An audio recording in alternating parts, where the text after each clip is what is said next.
بسم اللہ والحمدللہ والصلاة والسلام علی سید الانبیاء اما بعد۔ اسماء اعظام میں سے ایک مبارک اسم یا اللہ یا الہ الالہۃ الرفیع جل جلالہ یا اللہ، ایک ایسا مبارک عمل اور وظیفہ ہے کہ اس مقام تک بندے کو پہنچا دیتا ہے کہ پھر اللہ تبارک و تعالی بندے کی ہر دعا کو قبول فرما دیتے ہیں۔ حدیث پاک میں عقائد و جہاں صلی اللہ علیہ وسلم کا ارشاد مبارک ہے، ان من عباد اللہ من لو اقسم علی اللہ لابرہ۔ اللہ کے بعض بندے ایسے ہوتے ہیں کہ جب وہ قسم کھاتے ہیں کہ یہ کام ایسا ہوگا تو اللہ تبارک و تعالی ان کی قسم کو ضرور پورا فرماتے ہیں، یعنی ولایت کے اعلیٰ مقام پہ ہوتے ہیں، اللہ مستجاب الدعوات بناتے ہیں۔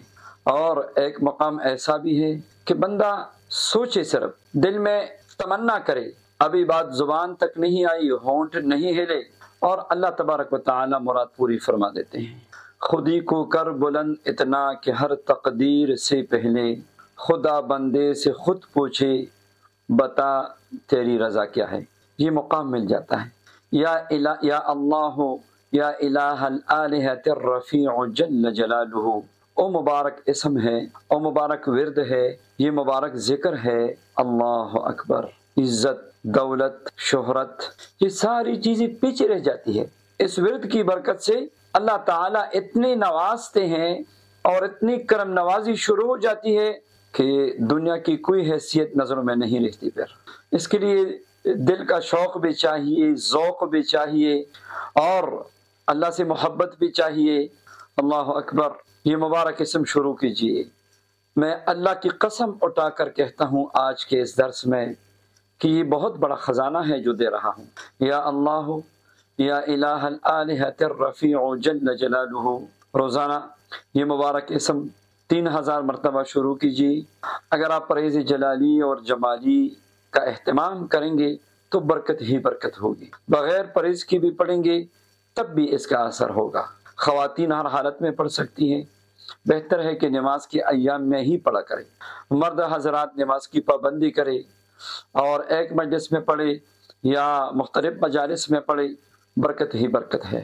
اگر آپ اس کے عامل کامل بننا چاہتے ہیں، مکمل انوارات اور برکات اور فیوزات، اعلیٰ مقامات روحانیت کے چاہتے ہیں، تو پھر آئیے 40 دن کے لیے دنیا کو چھوڑ دیجیے، پرہیز جلالی جمالی بھی اختیار کیجیے اور روزے کا بھی اہتمام کرے، اور بالکل دنیا سے الگ تلگ ہو کے یہ مبارک اسم روزانہ 7000 مرتبہ پڑھنا شروع کیجیے۔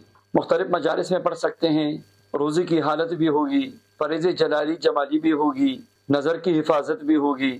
اللہ اکبر، اور پھر یہ وظیفہ بھی ہوگا تو مالا مال ہو جائیں گے۔ دنیا آخرت کی برکتوں سے مالا مال ہونے کا عمل اور وظیفہ ہے، ولایت کا اعلیٰ ترین مقام اور درجہ ہے۔ سب کو اجازت ہے، جو پڑھنا چاہے، جو چلہ کشی کرنا چاہے، سب کو اس کی اجازت ہے۔ فارغ اوقات میں درود پاک کی کثرت کیا کریں۔